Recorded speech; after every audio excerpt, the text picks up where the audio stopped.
पुणे में मीडिया से बातचीत के दौरान पुलिस अधीक्षक अमितेश कुमार ने बताया कि जमीन घोटाले के मामले में सभी पक्षों की जांच जारी है।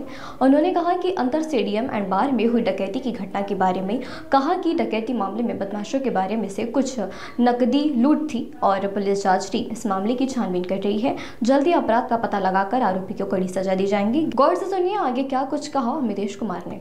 पुणे सिटी पोलिसांनी आयोजित केले होते ते बेसिकली एज्युकेशनल इन्स्टिट्यूट्सचे जे स्टुडंट्स आहे आणि ऑन कॅम्पस डिसिप्लिन किंवा ते स्टुडंट्स वरून जे जे इश्यूज समोर येत आहे त्यांना कसे डिसिप्लिन करता येतील, सायबर सुरक्षाचे विषय असतील, वाहतूक नियमांचे पालन करायचे विषय असतील, ड्रग अब्यूजचे पूर्णपणे झिरो टॉलरन्सचे दृष्टिकोनातून काय काय स्टेप्स घेता येईल अशा वेगवेगळ्या विषयावर विस्तृत चर्चा झाली। बरेचसे कॉलेजचे मुले पण त्याचे एक्सपेक्टेशन आणि प्रेझेंटेशन दिले।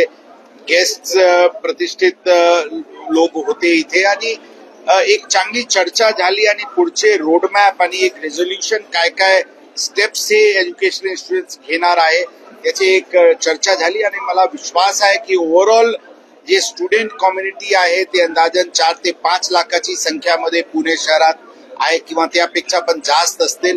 यामध्ये कसे एक डिसिप्लिन निर्माण करता येते या दृष्टिकोनातून घेण्यात आलेले आहे। मला पूर्ण विश्वास आहे की याची एक चांगला परिणाम, चांगली फायदा यामध्ये मिळेल।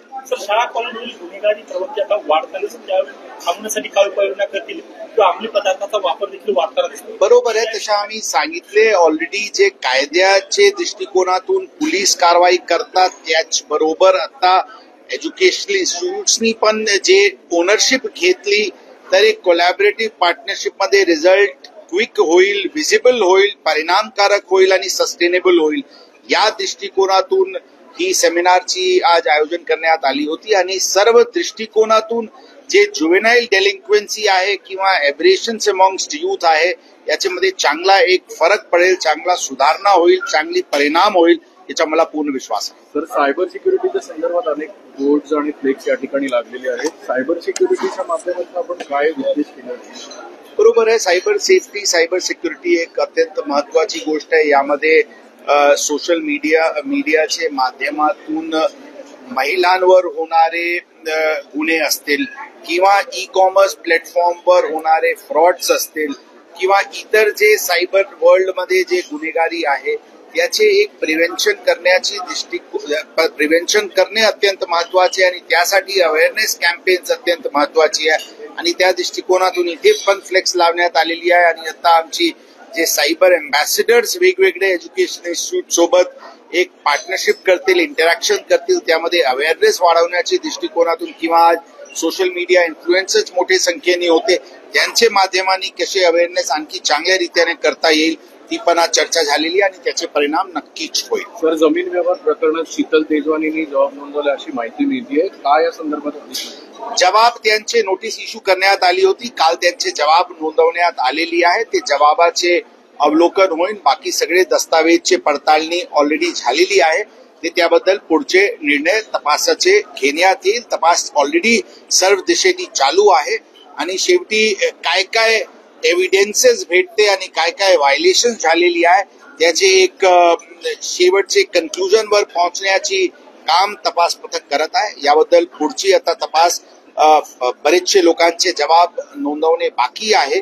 सगळ्यांचे जबाब नोंदवल्यानंतर एक शेवटचे कन्क्लुजन की काय प्रत्यक्ष घडलेली आहे आणि काय काय एव्हिडेशन्स किंवा व्हायलेशन झालेली आहे त्याबद्दल त्या निष्कर्षावर पोहोचले।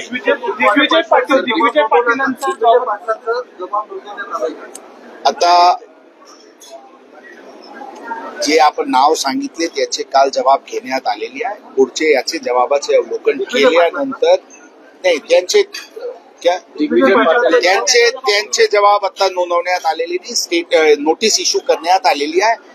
ते आता एक्झॅक्टली कधी येणार आहे त्याबद्दल मला सध्या कल्पना नाही आहे, परंतु ती प्रक्रिया सुरू आहे। पॉवर ऑफ अटॉर्नीमध्ये 275 नावांचा उल्लेख केलेला आहे, त्या लोकांना नोटीस देण्यात आली होती त्यांचे जबाबासाठी। त्यांचे काही प्रतिनिधी आले होते, त्यांनी जबाब देण्यासाठी काही वेळ मागितले होते, त्यांना वेळ देण्यात आलेली आहे। ते 270-75 अंदाजन जे लोक आहेत त्याचे जबाब नोंदवण्यात येतील।